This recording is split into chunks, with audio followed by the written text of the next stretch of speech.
is incapable of building IKEA furniture between Yoda, Good Start, and Optimus Prime. Ooh. That's horrible. Good morning. Welcome to Board Game Barrister, our local game shop in Milwaukee, Wisconsin. It's Tuesday once again, and every Tuesday we get to play a game. Today we just played Champions, a game where we're setting a grand tournament and pitting famous people from Keanu Reeves to Optimus Prime to Glenn against each other in ridiculous contests to see who's going to win it in the end, and we're all trying to predict who that final champion is going to be. You'll see how that works in just a second. I'm here with my fellow barristers Elizabeth, Glenn, Ian, and Gordon, and before we get into our game and everything we liked about it, we're going to talk about how to play. Welcome to Champions, a game where we're going to set up a tournament bracket between people both famous and fictional, and we're going to pit them against each other in ridiculous challenges and try to predict who would win every step of the way. The game is played in 2 rounds, and the first thing we're going to do each round is to determine our champions, and we actually get to pick which names to write on these little dry erase tiles here to be our champions for this round. So we're going to divide the tiles evenly among the players at the table, and then each player is going to write down names on the tiles they've been given, and each player also has one of these handy name cards that's going to provide some ideas and inspiration for names you could write down, but you can write any names you want to at the end of the day, even somebody else at the table.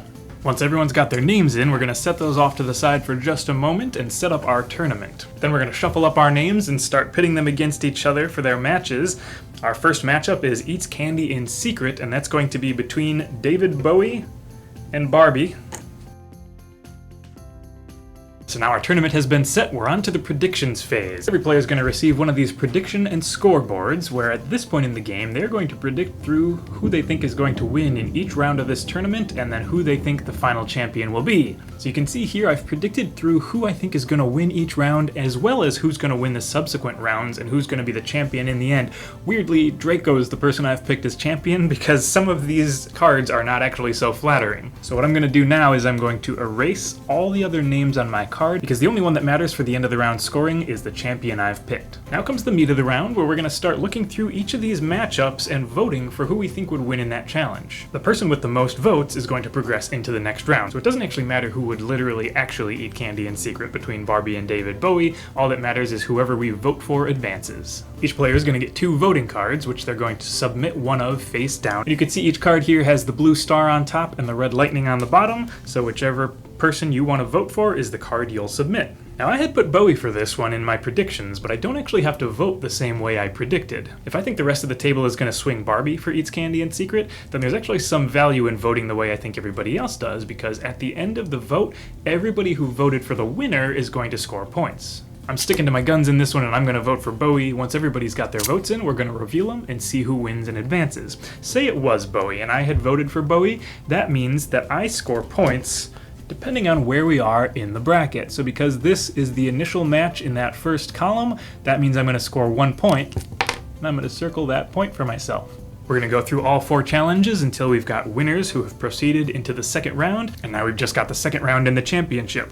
You can actually see here that the champion I predicted, Draco Malfoy, has already been knocked out of the tournament. That doesn't mean that I'm just out of the game, because I can keep scoring a bunch of points off of predicting how everybody else is going to vote and voting the same way that they do. However, at the end of the round, when we're looking at the face-off between Banksy and the Mad Hatter to see who thinks that exercising is bad for their health, everybody who votes with the majority gets 4 points, and then anybody who correctly predicted who that final champion would be on the back of their card is going to get 3 bonus points. Then we're going to play a second round with 8 all-new champions that we write down, as well as new challenges for them to go against each other in, and we'll add up our score from both rounds and see who won.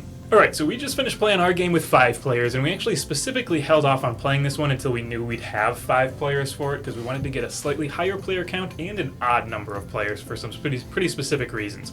It plays from 3 to 8, but we wanted to have enough people for the votes to feel relevant, so we wanted to get up over 4 if we could, and we wanted an odd number of players so that when we voted, it wouldn't end up in a tie. Now, there is a tiebreaker in the game, so each card has a way that it's going to determine which person arbitrarily wins if there's a tie, but we kind of wanted to avoid that. We wanted it to be based on the vote, so that's why we did it that way.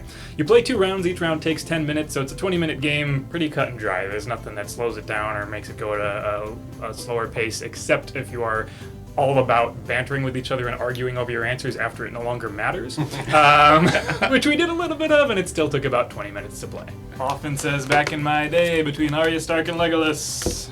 Legolas is an old ass He elf. would never say that. Arya's impetuous, and she would definitely say, "Oh yeah, back in my day, before I was She has no a back in faceless." my day. She's But she 12 would years still old. say it.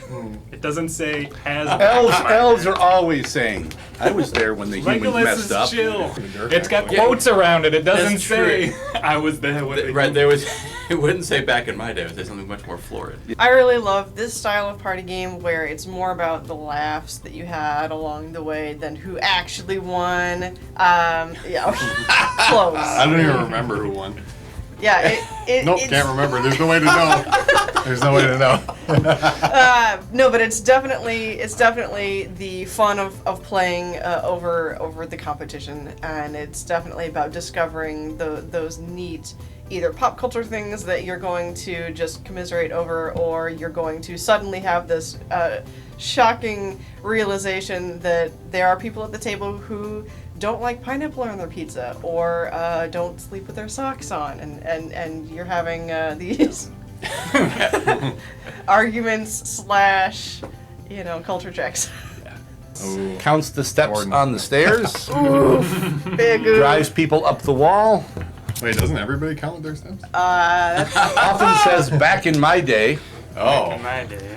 going into sleeps with their socks on, what's that's a wrong monster. What's wrong with that? Has Terrible. committed a hit. I am amazed by the variety of names they give you on these cards. Now you can come up with your own answers, but I mean, some of these, like Miss Piggy and Snoop Dogg, Captain Hook, but then there's people I've never heard of before, and I'm probably going to get guff from someone online because someone's going to tell me who Rina Sawayama is, or Mika. I don't know who Mika is. The See there? challenge. Cuff him. I have no idea who He's a that great is. singer. Yeah, Great no, singer. yeah. He's awesome. Okay. I could be blue, I could be brown. Oh, That- okay. Oh, yeah, There you yeah. go. But I wouldn't have known that, and I wouldn't But now know. you do. Aside from that, unless it was the who would sing a song about being blue or brown. Well, okay, that person. But yeah, just you get such a variety on here, so it's like no matter who you're playing with, there's gonna be someone on here that they know. It's, He was kind of one I wonder. Paul Atreides. Paul Atreides. Atreides. That's From Dune. Whoa. Wrong room. What do you mean? The house, the name of House Atreides in our presence. I never got to see it or read it or whatever. Well, and the entire point of the content of the game is this hilarious, imagining ridiculous scenarios and people you would never have otherwise thought about in those scenarios suddenly trying to do weird things. One of ours was who would be incapable of building IKEA furniture between Yoda and Optimus Prime, and suddenly all of us are thinking through the actual mechanics of how each of them would be building IKEA furniture and how it would work out. Yep. Yeah. Obvious. Well, and what's interesting about that is when I look at social games like this, like the how much empathy it takes and how you relate to the people around you and getting rewarded for knowing how other people at the table are thinking. This game does that really well, because you take that, you do the critical thinking of these weird combats that no one's ever going to do, like the Yoda versus Optimus building IKEA, and you're like, well, Optimus doesn't even have any fingers, it's got to be him, right? Et cetera, and then but it doesn't matter what you think as much as how much the other table is thinking the same. So there are times where you have to, when you're doing the vote, or even after the first bracket, your people got knocked out, you've got to think now about two completely different people doing a thing, and what other people at the table are going to vote for to score yourself points, which I thought was really enjoyable. So I often say that games are a vehicle for building connections with friends and family. And playing this game, I really felt like this was a catalyst for banter, right? We've got this game, it's all silly, it's great stuff, and as we were talking about that, you just find funny things to talk about with one another you didn't know you were going to talk about, and this game just gets you right there. What do you mean, what? Miley Cyrus is a She's a horrible Tomb Raider. All she does is steal. Not great. Tomb Raider. That's all. If you just want to hang out with your friends and you want to chat about stuff, this game will just get you chatting about stuff. It'll give you little topics to talk about, and that's all that you want from being able to spend, whether it's 20 minutes while you're waiting for someone else to show up, or spend an evening. Fantastic for that. I want to slide it. Do it. All right, that does it for Champions. Thank you so much for joining us this week. We had a great time with this one. You can hop over to our playthrough video if you want to watch us playing through the entire game. As always, hit that like button, leave a comment if you got a comment, hit subscribe if you want to see our Tuesday videos every single week when we post them, and check out our online store. We've got games like Champions. Thank you so much for joining us this week, and we will see you next time. The slide, yeah! That's exactly where I wanted it.